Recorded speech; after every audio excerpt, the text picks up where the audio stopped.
तुमच्याकडे आत्ताही आले 5 वर्ष पण 5 वर्ष तुमच्या आयुष्यभर फक्त कामाला कोण येणार आहे बरं तुम्ही हे लक्षात ठेवा.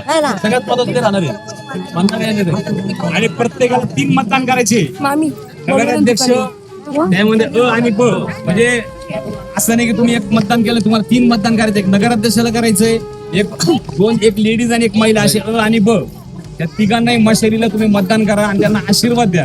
एक गरीब म्हणून, एक सर्वसामान्य म्हणून, कारण गरीबाला गरीबाची जाणीव असते, दिनदुबळ्यांची, गोरगरिबांची. आणि मुळामध्ये ताई तुम्हाला एक सांगतो एक छोटस, हे आमच्या महिला आहे ना सर्व माता भगिनी हे सगळे बेरोजगार आहे. म्हणजे कुठेतरी भांडे धुणं भांडे हे ते काम करतात. एक छोटीशी बैठक आपण उद्या परवा लावूया. महिलांना त्या ठिकाणी तुम्ही नगराध्यक्ष होणारच आहे. कारण ज्याप्रमाणे त्यांच्या नवऱ्याला आज नोटीस आली, तडीपार केलं, त्यामुळे इतका कोपरगाव शहरामध्ये इतका जनाक्रोश झालेला आहे की तुम्ही गरीब उभा राहिला म्हणून त्याला तडीपार करा. 4 दिवस यांच्या नवऱ्याला तडीपारी केलेला आहे पोलिसांनी. काय केलं की मुख्यमंत्री फडणवीसची सभा होती, त्या सभेमध्ये व्यापाऱ्यांची दुकानं यांनी बंद केले. वडापाव, शेंगदाणेवाली यांची दुकानं बंद केले. तुम्ही आधी सांगायचं ना आदल्या दिवशी बाबा इथं गाड्या लावू नका.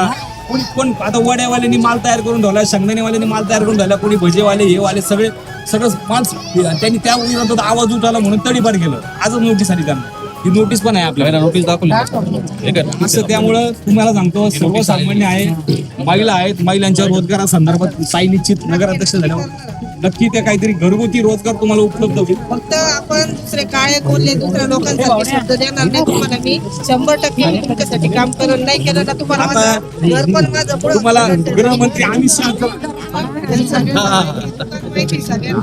येऊ शकतात. मी म्हणतो गृहमंत्री अमित शहा आले, केंद्रीय मंत्री अमित शहाचं नाव ऐकलं असेल, त्यावेळेस पण आले, त्यावेळेस चढलं जेलमध्ये टाकलं. अरे म्हणजे जो आवाज उठवल काय करत त्याला जेलमध्ये टाकायचं काम करत. आवाज उठवायचा कोणी, जातीवाद करा, हे करा, हिंदू मुस्लिम मध्ये भांडण लावा, हे लावा, ते लावा, हेच होत आलं. तुम्हाला सांगतो ना, जे कोणी करून दाखवलं नाही, जे काळे कोल्हेरी करून दाखवलं नाही, ती शिवसेनाच करून दाखवणार आहे. मला शब्द देतोय आम्ही. फक्त एक संधी द्या. 2.5 वर्षच मिळाली, पण 2.5 वर्षामध्ये उद्धव साहेबांनी महाराष्ट्र सांभाळला. कोविडमध्ये कधीच कोणाला जातीवाद केला नाही, पण नंतर आमचं सरकार पाडण्यात आलं आणि 2.5 वर्षामध्ये साहेब आजारी असताना सरकार पाडलं. त्या उद्धव साहेबांनी यांना आशीर्वाद दिलेली, मशाल दिलेली यांच्या हातात. त्यामुळे तुम्ही मशालीला मतदान करा. आशीर्वाद रुपये 2 तारखेला तुम्ही चुकलं, तुम्हाला 5 वर्ष